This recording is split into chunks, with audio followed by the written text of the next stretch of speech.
नमस्कार दोस्तों, कैसे हैं आप सभी लोग। तो मैं आ गया हूं एक नया लेटेस्ट अपडेट और एक नई वीडियो लेकर आप सबके बीच।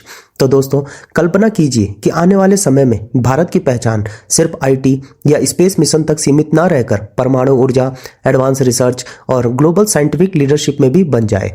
और इस सफर में भारत के साथ खड़े हों यूरोपियन यूनियन के 27 ताकतवर देश। यही वजह है कि हाल ही की खबर India EU boost nuclear and research cooperation students के लिए बेहद जरूरी करंट अफेयर्स बन जाती है, क्योंकि यह खबर सिर्फ डिप्लोमेसी या मीटिंग तक सीमित नहीं है, बल्कि इसका सीधा संबंध भारत के future energy security, climate goals, scientific research, education opportunities और एग्जाम्स के सिलेबस से जुड़ा हुआ है।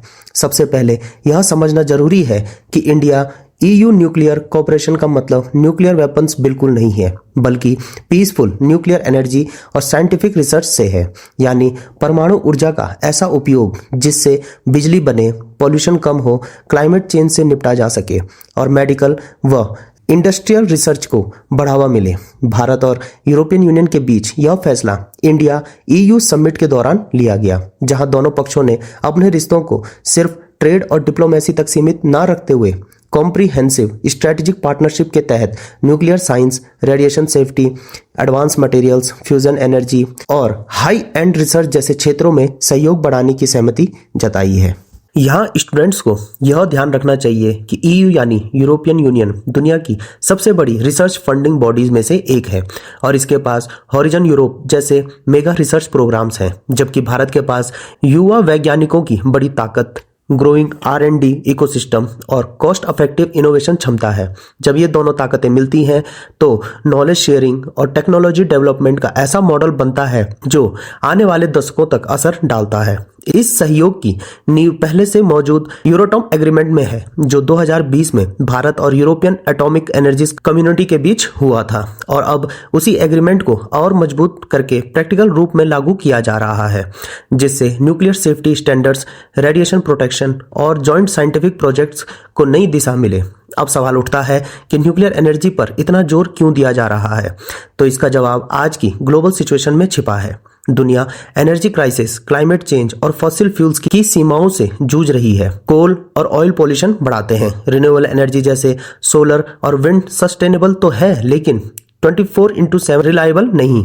ऐसे में न्यूक्लियर एनर्जी का एक ऐसा ऑप्शन है जो लो कार्बन है, लगातार पावर सप्लाई देता है और long term clean energy solution बन सकता है। इसी कारण भारत और EU दोनों न्यूक्लियर एनर्जी को अपने फ्यूचर एनर्जी मिक्स का अहम हिस्सा मानते हैं। इस कॉपरेशन का एक बहुत बड़ा पहलू है रिसर्च और इनोवेशन, खासकर फ्यूजन एनर्जी, जहां ITER जैसे इंटरनेशनल प्रोजेक्ट्स के जरिए ऐसी तकनीकों पर काम हो रहा है जो भविष्य में सूरज जैसी ऊर्जा पृथ्वी पर पैदा कर सके। अगर फ्यूजन एनर्जी सफल होती है तो दुनिया को लगभग अनलिमिटेड क्लीन एनर्जी मिल सकती है और इंडिया EU कोलैबोरेशन इस दिशा में साइंटिफिक प्रोग्रेस को तेज कर सकता है। एग्जाम पॉइंट ऑफ व्यू से देखें तो यह topic UPSC, state PCS, SSC और बैंकिंग एग्जाम में कई तरह से पूछा जा सकता है, जैसे न्यूक्लियर एनर्जी और क्लाइमेट चेंज का रिलेशन, इंटरनेशनल रिसर्च कॉपरेशन के benefits, EU India strategic partnership या peaceful use of nuclear technology. Bharat को इस सहयोग से कई डायरेक्ट बेनिफिट मिलते हैं, जैसे clean energy access, advance nuclear safety technology, medical sector में रेडियो फार्मास्यूटिकल्स का विकास, इंडस्ट्रियल रिसर्च में नई पॉसिबिलिटीज और सबसे अहम इंडियन साइंटिस्ट व स्टूडेंट्स को ग्लोबल रिसर्च एक्सपोजर, एजुकेशन और यूथ के लिए यह पार्टनरशिप इसीलिए भी जरूरी है क्योंकि इससे students exchange programs, joint PhD, international fellowships और रिसर्च स्कॉलर्स के रास्ते खुलते हैं, जो भारत के युवाओं को ग्लोबल लेवल पर कॉम्पीट करने के लिए तैयार करते हैं। जियोपॉलिटिकल एंगल से देखें तो इंडिया EU न्यूक्लियर और रिसर्च कॉपरेशन दुनिया को यह संदेश देता है कि भारत अब सिर्फ डेवलपिंग कंट्री नहीं है, बल्कि नॉलेज बेस्ड ग्लोबल पार्टनर बन चुका है, जो रिस्पॉन्सिबल न्यूक्लियर पावर के रूप में पीसफुल टेक्नोलॉजी और सस्टेनेबिलिटी पर फोकस करता है। कुल मिलाकर यह खबर स्टूडेंट्स के लिए इसीलिए इंपॉर्टेंट है क्योंकि यह energy, environment, science, international relation और फ्यूचर जॉब्स सभी को एक साथ जोड़ती है। और अगर आप एग्जाम या करंट अफेयर्स की तैयारी कर रहे हैं तो India EU nuclear and research corporation ऐसा टॉपिक है जिसे नज़रअंदाज करना आपके प्रिपरेशन में एक बड़ी गलती हो सकती है। तो दोस्तों, आप लोगों को क्या लगता है, अपनी राय कमेंट बॉक्स में जरूर लिखें।